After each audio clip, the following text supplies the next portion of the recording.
नमस्कार दोस्तों, आज फिर मैं एक कहानी लेके आया हूँ। कहानी के लेखक हैं जेपीसी जगबंधु और इनका एक कहानी है गधा बना प्रधानमंत्री। चलिए आज की कहानी हम लोग स्टार्ट करते हैं, शुरू करते हैं।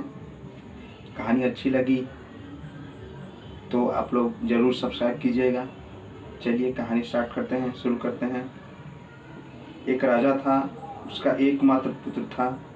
राजा को अपना एक निजी धोबी बड़ा सुंदर और आज्ञाकारी गधा पाल रखा था। राजा अपने राजकाज के बाद जो समय बचता उसे गधा के लाड़ प्यार में बिताता था। धीरे धीरे राजा को बेटा बड़ा हुआ, करीब 6 साल हुआ था।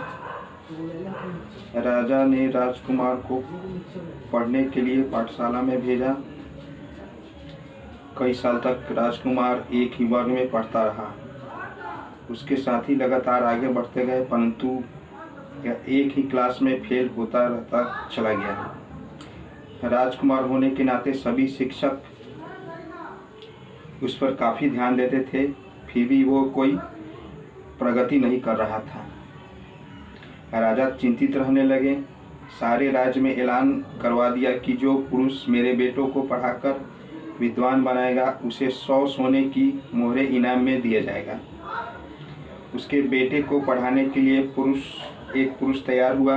उसने राजा के बेटों को लगभग 6 महीने तक पढ़ाया, परंतु एक भी अक्षर का ज्ञान नहीं हुआ। फिर मास्टर जी और प्रयास करने लगे पढ़ाने की। साल बीत गए, परंतु पढ़ाई में कोई प्रगति नहीं दिखाई पड़ी। तब राजा राजकुमार से लजाकर उसके सामने धोबी की गधा मंगवाया और मास्टर से बोला, अगर ये गधा नहीं पढ़ा तो धोबी के इस गधे को पढ़ाकर विद्वान बनाओ। मास्टर जी राजी हो गए। उन्हें तो सोने की मोहरे का लोभ हो गया था। अब मास्टर जी गधा को पढ़ाने लगे। राजा की शर्त था कि यदि मेरा बेटा 6 साल में एक भी अक्षर नहीं पढ़ सका तो इस गधे को 6 महीने में विद्वान बनाकर दिखाओ, ताकि राजकाज में मेरे राजा को बढ़ाई हो। यहाँ गधा भी विद्वान होता है। गधे को पढ़ाते पढ़ाते लगभग 1.25 महीना बीत गया। भला गधा कहाँ पढ़ लिख कर विद्वान बना, परंतु मास्टर जी को डर सताने लगा। 6 महीने में यदि गधा विद्वान नहीं हुआ तो राजा हमें जान से मार देगा। मास्टर ने अक्ल का सहारा लिया।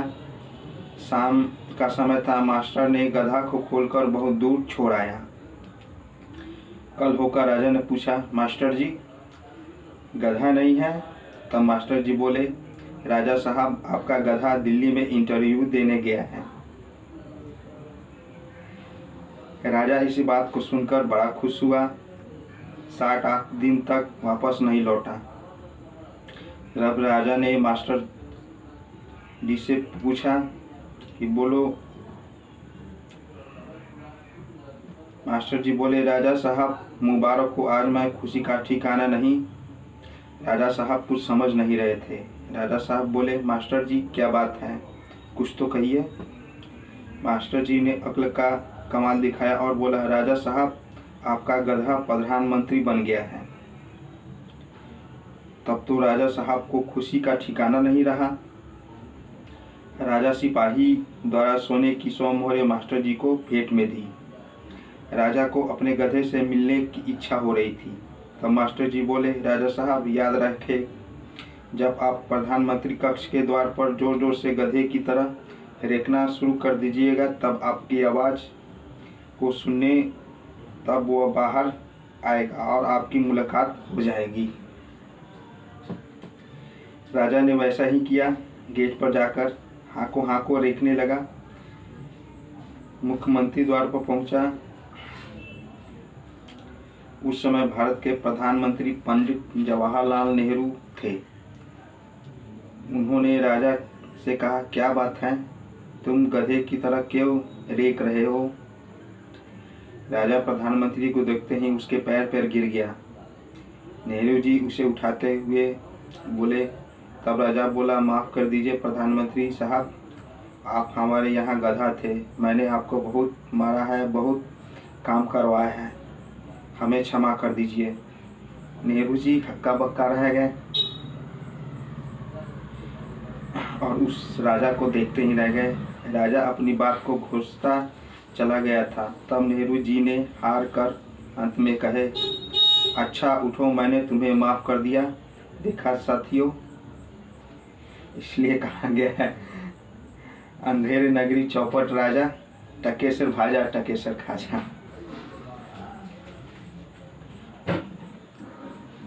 कहानी अच्छी लगी तो चैनल को सब्सक्राइब कीजिए। नमस्कार।